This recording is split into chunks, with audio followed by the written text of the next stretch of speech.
They insult us in an attempt to gaslight us. I just never thought that I would have to flee a state for the good of my children. Outlaw the mutilation of minors. We will not allow you to take away our dignity. Yeah, just say, okay, just... We have got a lot going on today for a Friday. There's another reverse with this whole African-American studies in Florida. A trans family flees the state of Florida, and the video put together with it is wild. Trump has a new indictment along with the former indictment, the Hollywood strike, Dianne Feinstein, and the #2 Dem donor has all of the charges in campaign finance dropped against him. What a great way to start your Friday. All that and more coming up on this episode of Daily Caller Live. Thanks so much for tuning in. My name is Jobob. Daily Caller Live starts right now. 2, 1. Here we go. That might be the only brown guy on earth named Jobob. That is actually her name, Jobob. Live from the dingy bunker, completely cut off from the outside world, except for you fine folks. My name is Jobob. This is Daily Caller Live. Thanks so much for tuning in. On today, it is Friday, July 28th, the year of our Lord 2023.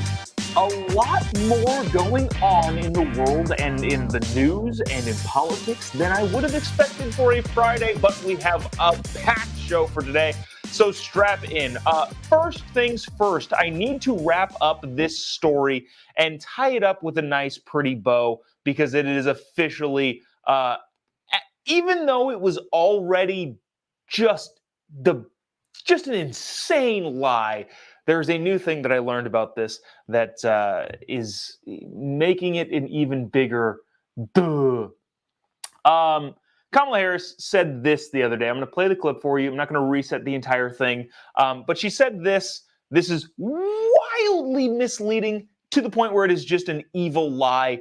Check this out. And then I got just a really, really quick update before we move on to the #2 Dem donor getting all of the charges dropped, which is crazy. Check this out.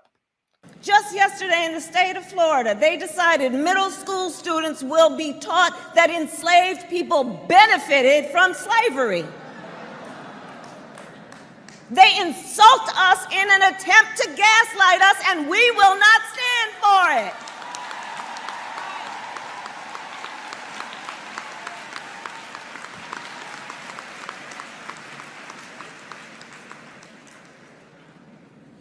We who share a collective experience in knowing we must honor history and our duty in the context of legacy.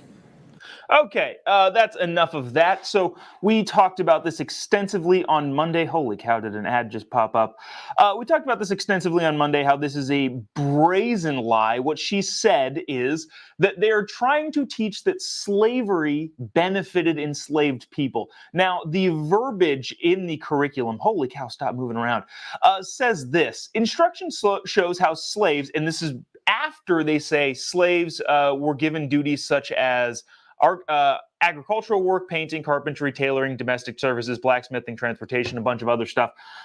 After that, it says this. Instruction includes how slaves developed skills which in some instances could have benefited their personal life. They're obviously talking about post-slavery. Now, that is the Florida law that is just oh so bad that they're teaching people that it was good for slaves/black people that they were enslaved. Of course, nobody is saying that. Not to reset the whole thing, but the course says specifically, or the course has specifically all of the instances in how slavery was awful. And that one little tidbit, Kamala Harris and somebody in her staff decided to pick out. Now, I want to read you this.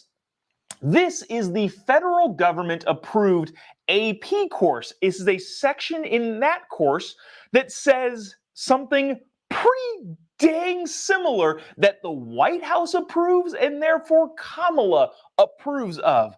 It says this: in addition to agricultural work, enslaved people learned specialized trades and worked as painters, carpenters, tailors, musicians, and healers in the North and South. Once free, African Americans used these skills to provide for themselves and others. It says the exact same effing thing in the federally approved, White House approved AP history course on slavery, as Kamala Harris just there said is so bad that it's happening in Florida.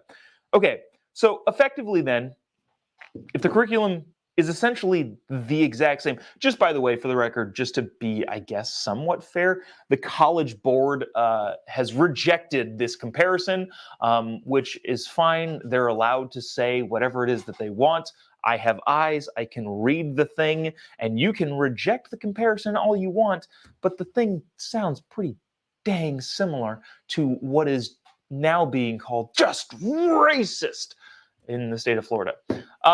So I think that should put a pin in that. I don't think it's funny because she said this at a speech over the weekend and then was supposed to speak in Jacksonville, and I think she did, but I don't think she mentioned this again, or at least I haven't seen it making the rounds because she was said to repeat this sort of thing, but I didn't bother to watch her 30-minute speech.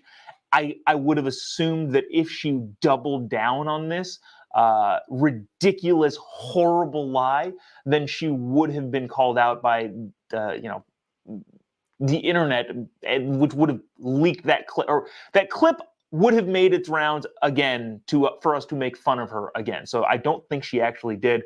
One quick side note, which I think is interesting, they're going to try and play this up if they do decide to double down on this. Tim Scott, Senator, South Carolina, who's also running for president, was in Iowa, I think, yesterday, and said something bad. He didn't really say anything bad. He just said, well, I hope everyone can realize that slavery is bad. And the headline in the AP was, Black senator running for president denounces the Florida laws. Okay, the Florida curriculum. First of all, he didn't denounce it. He said, yeah, slavery is bad. I agree with that, and I hope the education reflects that in many states. He did mention Florida, but to say that that is a rebuke of the curriculum in general and not a political maneuver to try and get ahead of the guy who's also running for president, who's polling better than him, the whole thing is entirely dishonest. So that's that in a nutshell. I'm going to move on because I feel like I don't want to just dig into that too much, because this story, I think, is freaking fascinating. Also in the line of Democrats doing weird things and the DOJ being weaponized against Trump, currently, among other people, and not being used to the fullest extent against Hunter Biden, basically politicizing the highest law enforcement in the land. Charges were dropped for Sam Bankman-Fried in his political wrangling. So if you don't know Sam Bankman-Fried, he's the FTX guy which was a cryptocurrency company. He ended up Bernie Madoffing hundreds of millions of dollars away from people. The company is now defunct. He has been arrested on fraud charges and is overall a bad person. The thing that is interesting is that behind George Soros, this dude was the second biggest donor to Democrats and Democrat causes. Now, he says, just for the record, and there's no way anybody can actually believe this, but he says, well, I donated to both parties equally, but the Republican donations were under dark money. If you believe that, I don't know what to tell you. I just am not buying that for a single second. But overwhelmingly donated to Democrats, was the second biggest Democrat donor, and all of a sudden the campaign finance charges against him, not the fraud with the bank, with his company and all of the people he defrauded, but the campaign finance charges were all dropped against him. Now, he donated somewhat like $30 or $40 million to Democrat causes, Joe Biden specifically. That was fraudulent money taken from his FTX cryptocurrency fund / account, whatever you want to call it. All of that was done inappropriately. All of that, in my opinion, was done illegally. And he was charged with campaign finance violation felonies, I believe, because that is a huge deal. Not like the deal that Donald Trump paid Stormy Daniels I'm not even going to get into that. The bottom line is there are big-time campaign finance laws, and then there's small-time campaign finance laws that you break. I've said this many times. I've broken campaign finance laws. Obama broke campaign finance laws. Donald Trump broke campaign finance laws. A lot of times it's just paperwork stuff that's just kind of like misfiled and misused. And at the end of the day, you pay a small fine and go on with your life. This particular instance, on the other hand, is tens of millions of dollars inappropriately being spent on various things that he had no authority to spend them on, in order to help politicians that he liked who would give favors to his company. Horrendously illegal, but all of those charges are dropped. Why were those charges dropped? Well, because he was living in the Bahamas, he needed to be extradited by the Bahamian government? What is that? What do you call? The government of the Bahamas needed to extradite him. Now, according to some treaty somewhere, and this is the fine print that honestly I didn't really even understand, but according to some treaty with the Bahamas, they can't extradite somebody, or the Bahamas government didn't want to extradite this particular individual because the treaty says that they don't have to participate in election laws of some kind.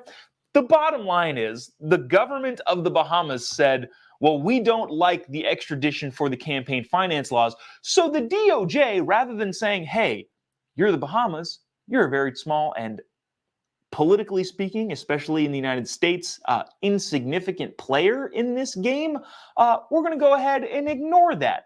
Instead of saying that, instead of saying we are the superpower, this is a huge meddling case in our elections, the DOJ said, oh, okay, that's fine. We'll go ahead and drop the charges then. Because the government of, again, the Bahamas, and I don't want to belittle or demean the Bahamas or the people of the Bahamas. I'm sure it is a lovely place. But to drop charges against somebody and use the excuse of, well, the Bahamas government didn't want to charge him. Okay. Where do we draw the line then? If somebody breaks the law and goes to, I don't know, Thailand or Laos, which again are beautiful places with a beautiful culture and beautiful people, but also in geopolitics, insignificant. If somebody breaks the law and goes to those countries, and then those countries say, well, we don't agree with this particular extradition of this particular law, even though we agree with all of the other things, and the fraud and this and that and the other thing, we're not going to allow you to charge this individual with that. You know what the United States would do, or at least should do? Say, hey, we appreciate you, and we appreciate all of the things that you're doing in your lovely country. And also, pound sand. We're going to go ahead and do this anyway. So I think the bottom line here is it looks really, really not good that the number 2 Democrat donor had all of his campaign finance charges just dropped out of thin air. And the excuse they used for it is not compelling at all, in which more people are left to question, is the DOJ motivated politically as opposed to finding justice? I would say it looks like they're motivated politically, which is why so many people are calling for the impeachment of Merrick Garland, who is the Attorney General. And wow, that was a lot of information thrown all at once in what? Geez, we're already at 14 minutes. Okay, well, I got to move on then to this. This is a freaking... Do we need to talk about the Trump thing? Trump got more charges attached to his Mar-a-Lago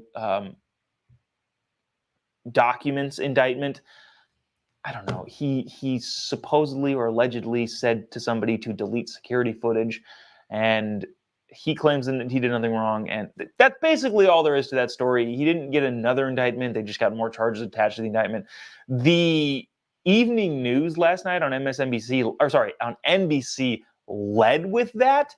I think it's kind of, I don't know. That is what it is. We don't need to get into that too much because I do want to get to this. This is one of the crazier things I think I've seen in a very long time. This is from CNN. I have had this whole clip excuse me, right here, about a family who is fleeing the state of Florida over the bill that disallows the physical transformation, because it's not really mutilation. That word sounds aggressive, but it also seems like the best word to use for this. The physical mutilation of kids who are confused and, in more cases than not, depressed, which is not, this is not how you handle this in a situation such as this. Regardless, anything, all that, this family is fleeing the state. And CNN did a 3-minute long documentary type thing that I have the entire thing to watch with you. And it is crazy. I tried to pick clips and pieces out of it to like make it shorter, but I couldn't. It's like 3.5 minutes. We'll jump in maybe twice. I'm going to limit myself to jumping in twice. But I want you to watch this, and I want you to watch how it's being portrayed. I want you to, with as much as you can, try to pull yourself out of the actuality of what this family is doing that's crazy, and more into who at CNN thought that making this sort of thing as normal as they made it thought it was a good idea. Anyways, I'm going to play this. Again, I'll probably jump in. I'll try to jump in as little as possible, but this is bananas. Watch this. Oh, also, if you haven't already, would really, really appreciate it, especially if you're watching on Facebook or YouTube, to click the little like button down here that's in this little corner, and the share button. Would really, really appreciate you doing so. Really helps us out. All right, without further ado, check this out. We just thought it would be a nice, warm place to live where we could get to beaches. I just never thought that I would have to flee a state for the good of my children. The SB 254, this will permanent outlaw the mutilation of minors.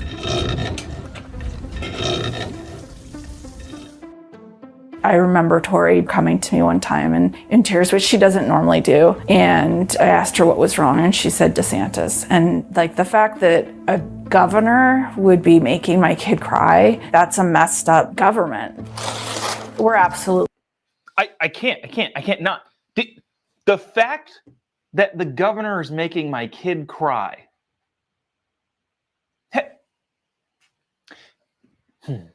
Have you considered that maybe it's not the governor, maybe it's not the government, maybe it's not even the rules, maybe there's something wrong with the kid.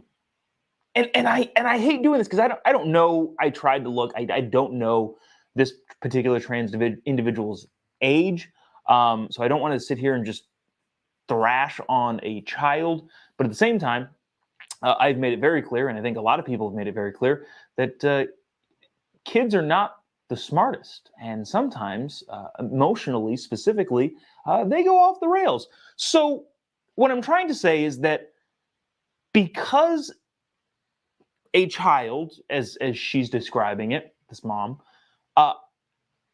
thinks or feels something about the government, doesn't make that a justification to do anything crazy or drastic. I'll stop and continue. Moving because of the political climate and the laws in Florida. We didn't want to move. When the Florida Board of Medicine started meeting and we realized that they were going to ban gender-affirming care for our kids, that we might need to leave because that is life-saving, essential medicine and treatment for our daughter. I was very relieved when we decided to leave. I had never really heard that much about trans people, and until I was like 11 or 12, I didn't even know trans people existed. So I was just used to being uncomfortable. I started hormone blockers pretty soon after that. Yeah, I mean, there was times before she started getting hormones and stuff that she was suicidal, but after she transitioned, she was much more outgoing, much more like comfortable with herself. Sorry. I can't let all of that slide. So statistically speaking, suicide, and this is all bad. Like I don't like having to point this out.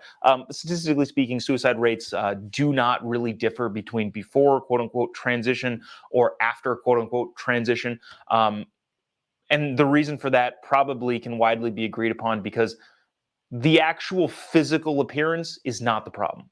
It is a surfacey, temporary, quote unquote, fix or band-aid to a very, very deep-seated issue with the mentality of the particular individual. Remember the DSM-5, which is the manual that classifies all of the varying mental and cognitive disabilities is not the right term. It's still a disorder in the DSM-5. So transgender or gender dysphoria. So that being said, all of this person started taking hormones at 11, which is these parents have ruined this kid's life by allowing their kid's emotion to dictate the trajectory of their life. It's sad. I honestly feel bad for everybody involved because the parents were clearly brainwashed by a media and a culture and a society that said that this is okay, and then allowed a child to make life-altering decisions, which I don't want to like bet on things, but like the reality is like this is not going to turn out well for this particular individual. All right, we'll keep rolling. We are seeing many families that are leaving. I really think if you were to ask a member of a trans family, they would tell you they go to bed at night dreaming of how to get out of the state. So that's the dining room right here, and then this is the living room. My hope for the McKee family is they are able to find a community that embraces them. We're lucky that we're able to get out. We're able to afford to leave. A lot of people can't, or it's going to be very difficult. I feel really bad for the people that have to stay here. It's been difficult to access my hormones. I'm not honestly sure how I would continue to access care. Even if I wasn't trans, I wouldn't be comfortable here. It's just not a safe environment for queer people in general. I do fear for my daughter's safety, and just the fact that somebody might want to hurt her just for her being her, for her existence, is scary. I worry about her every time she goes out. I'll miss the wide open view. Yeah, sunsets are great from here. No. I'm looking forward to just being in a place where I don't feel under attack, where I don't feel oppressed. It's just so sad that our country and our society are in this place of denigrating people like that and making them feel like they have no place. It's just hard to start over all over again. There are several studies, especially out of Europe, out of super liberal, do whatever you want Europe, saying that the worst possible treatment for somebody with gender dysphoria is physically altering their physical appearance to appear as the best treatment is, I don't know, extreme therapy. I don't know what the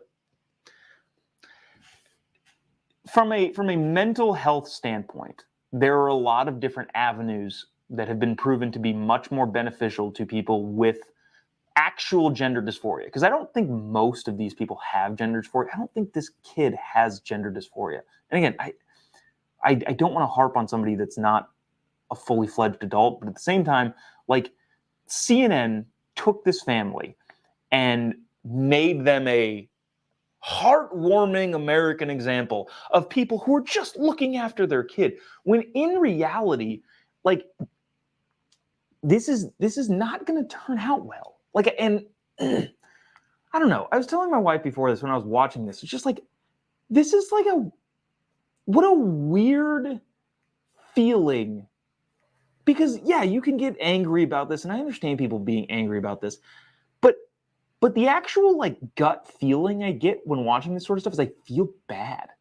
Like, outside of all of the other just like crazy, like if your kid said that they feel like they're an amputee, you wouldn't approve of them getting a limb cut off. Like, that's just not how that works. So like outside of all of that, you look at this situation and go like, this is not going to turn out well. And I feel bad that that's the case, but also what do you do? Other than, I don't know, I don't even want to say let people make mistakes, but that's really the only, I don't know, the only thing that comes to mind. At the end of the day, it is crazy to me that we as a society are taking what is proving to be the worst possible treatment for something like this, gender dysphoria, if this person even has that, which I doubt. I think it's just a trend. And saying that this is a good thing. I don't know. I honestly feel bad for everybody involved in this. Because like I said, you check back in 20, 30 years, I guarantee you there's going to be not the outcome that I think these people expect now. And that's genuinely sad. So, wow, putting a damper on your Friday. Something else that is genuinely sad. Dianne Feinstein, Senator, California, D. Ancient senators, ancient people in government. Maybe there should be an age limit. Now, the age limit is difficult because there's some people that are just sharp as they ever were at 75. But Dianne Feinstein is like in her 80s. And yesterday was at some sort of committee thing where she needed to vote on a bill for the military. And this is what happened. The vote was going around and people were saying yay or nay, yay, nay, yay. Dianne Feinstein's name get called. She does this little routine, and then somebody finally has to whisper in her ear, here's what you're supposed to do. This is sad, and this, I don't know, it's sad, but also these people have power, so we have to talk about it. Check this out. Senator Feinstein.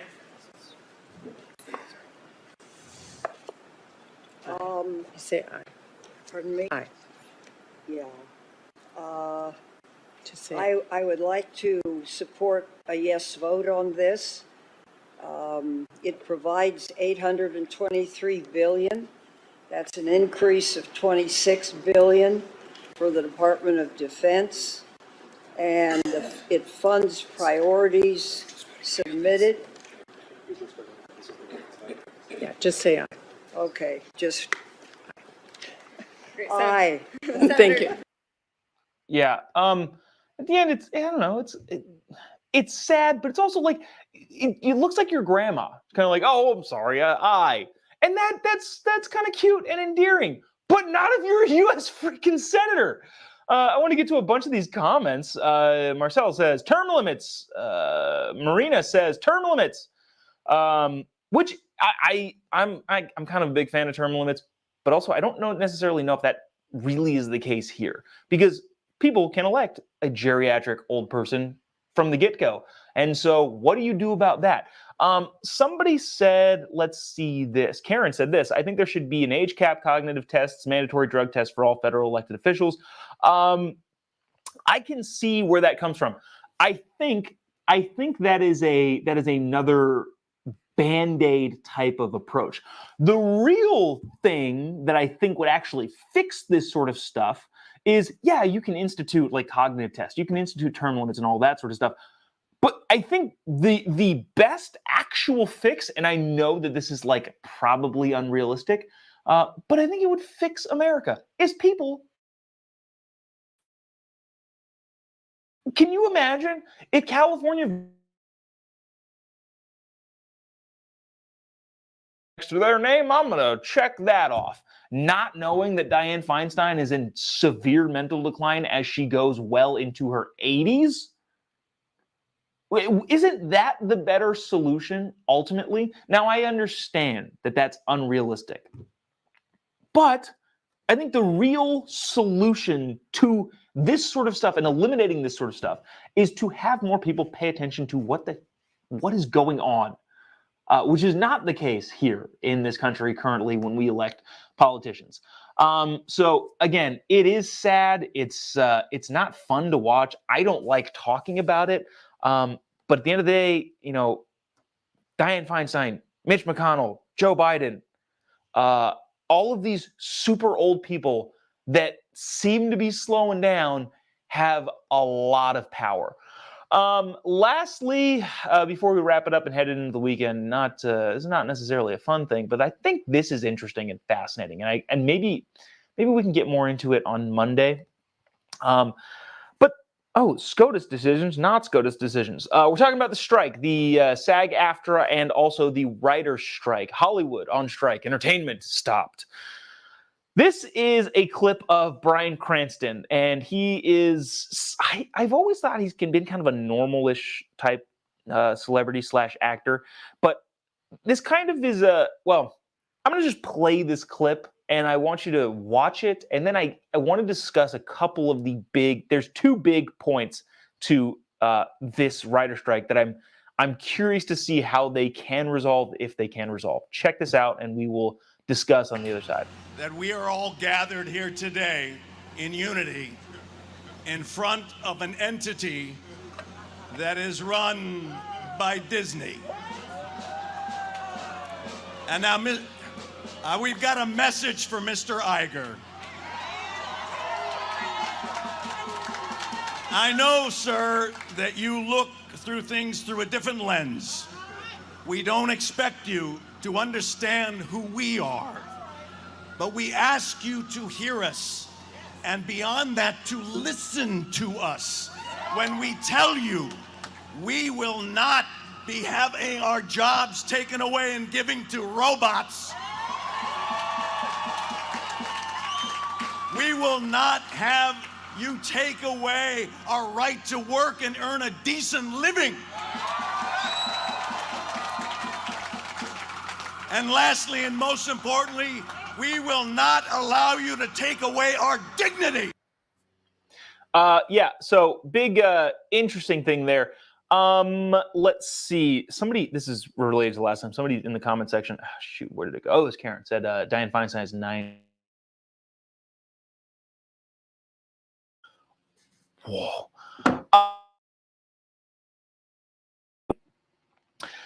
Here's a couple things that I think are interesting.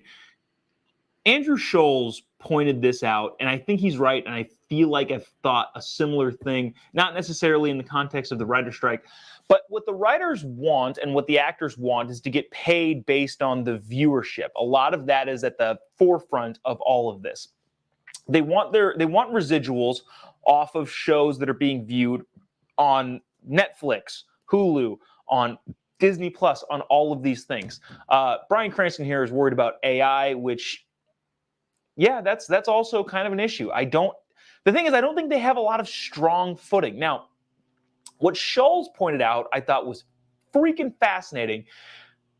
I've thought for a long time, there's no way to know how many people actually watch Netflix, or how many people they have subscribers, but the actual shows itself, they don't release how many people watch that. They say this is the most watched within Netflix, meaning that this is the biggest show internally. So they have the internal numbers, but they don't ever actually say how many people watched one particular thing unless they decide to announce it because it's some big astronomical number.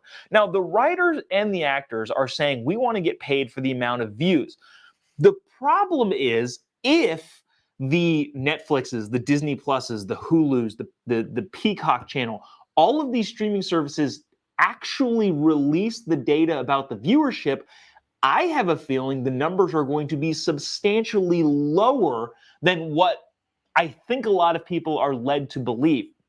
What's the fallout from those numbers being lower? Well, if the numbers are lower, then the investment in those companies, which I think a lot of them are public companies now at this point, would probably tank. If the world thinks they're getting 100 million views and only they're getting 50 million views, okay, the share price is probably going to take, which means investment is probably going to take, which means access to future capital is probably going to tank. What that would mean is there are less productions being produced by these specific companies. And if there are less productions being produced, there are less actors and writers being hired to produce and star in these productions. So it's an interesting concept because they're advocating for the big streaming companies to release their numbers, which could lead to actors and writers losing more jobs. Not necessarily to AI, but to the fact that people aren't going to make nearly as much content. I think the content model for the streaming services is currently unsustainable. There's too much stuff going out, too much production value being put into a multitude of shows that don't get any real viewership, or at least the viewership to justify continuing to do them. But the streaming companies believe that they're fighting for the future. And so what they want to do is get the most customers in now so they can make a bigger profit long term. That's one of the big issues with what's going on with the writer strike and the actor strike, which I don't know that they have the best footing to stand on. Here's another thing that I thought was fascinating, and Bryan Cranston kind of laid this out at the very end of it, is their right to work and their dignity, which is an interesting thing to claim when you're producing a product. Now, I understand the concept of contractual residuals, meaning that if an actor wants to be in a particular movie or a director wants to direct it, if the studio wants that particular individual to work on that project, I can understand why there would be a negotiation for some back-end money. I understand back-end money. I deal with equity, and not equity in the terms of like everyone should be the same, but equity is in percentages of the business or percentages of the outcome of the business or the revenue. I understand that. I get all of that. But it is a weird kind of phenomenon in this particular industry where residuals by the unions are built in automatically, even for the lowest level actors and people, writers on the particular project. The big stars that have the leverage, and the best directors and the best producers and the best writers have the leverage for residual income from multiple viewership, I understand. But the lower level stuff, that's a weird kind of thing. Like, picture it like this. Imagine a developer building a building. The developer could cut in a bank who helps finance that building. It could be private investors. It could be a multitude of different things. If he wants the contractor, the lead general contractor on the building, to have some sort of incentive to make this building awesome, he could cut them in on the back end of the deal. Well, what's the back end of the deal? Well, tenants renting that building for the foreseeable future or the entirety of the lifespan of that building. Effectively, that's residuals, and that's what residuals are. But you don't give the electrician or the drywaller or the framer of the building consistent residual income for the entirety of the building's existence. Those people don't make money forever for using their skill to develop a product that is being used, forever, right? Does that make sense? The lower level people there don't get a cut of the building's revenue for as long as the building stands. There's a level at which that happens, and it makes sense because the people at that level have negotiating leverage. But to say that the bottom level people, which is what SAG and AFTRA is, and what the writers' unions are, it doesn't seem like they have the best footing, I think is what I'm trying to say. If the guy who puts the toilet in gets paid and he's happy with that paycheck because the market dictates that's what he should ask for and be expecting to be paid, yeah, you don't get residual income off of that. If there's one thing that we've learned from the multiple streaming services is that the the amount of talent that is out there in terms of creating an entertaining piece of content is way bigger than we probably would have thought, which means that the people that are currently doing it have less leverage to act on because there's a lot more people that can act than we probably thought. The gatekeepers are down, more people can act, and therefore the leverage to assume that residuals are built into the contract don't seem like they have the best footing, especially for the lower level people. I feel like I'm going on and re-explaining this sort of thing, but the idea that that is going to be the hinging point on whether or not this stuff gets resolved is going to be fascinating to watch. I don't know. I don't really have a side. I don't really care particularly. I think there was one comment that I want to bring up really quick that I haven't looked at the comments in a bit. But it said, let's see. Celeste said, Hollywood strike not affecting my life. Yes, correct.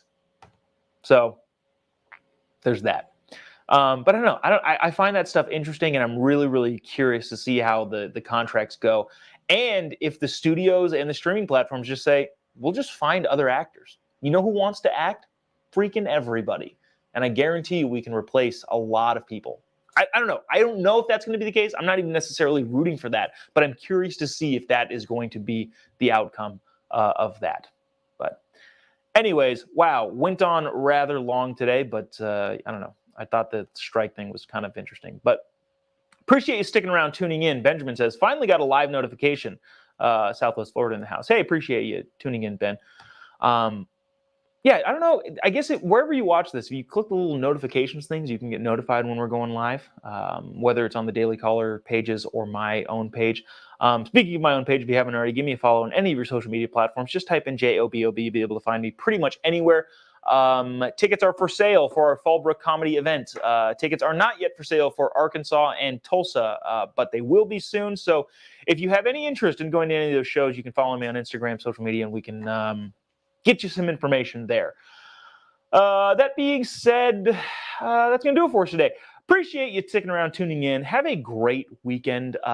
Lay off the news. It's all going to be there Monday. So, I don't know, hang out, do some fun things, as opposed to getting glued to the TV screen or the Facebook screen or whatever it is. Go out and enjoy life. But we'll see you Monday, same time, same place. Unless I'm in the hospital because my wife is giving birth, because our due date is tomorrow. Congratulations to us. All of you who have sent congratulatory messages. Really appreciate that. We'll see. We'll see when she decides to show up. But we'll see you on Monday, at least as of right now. God bless America.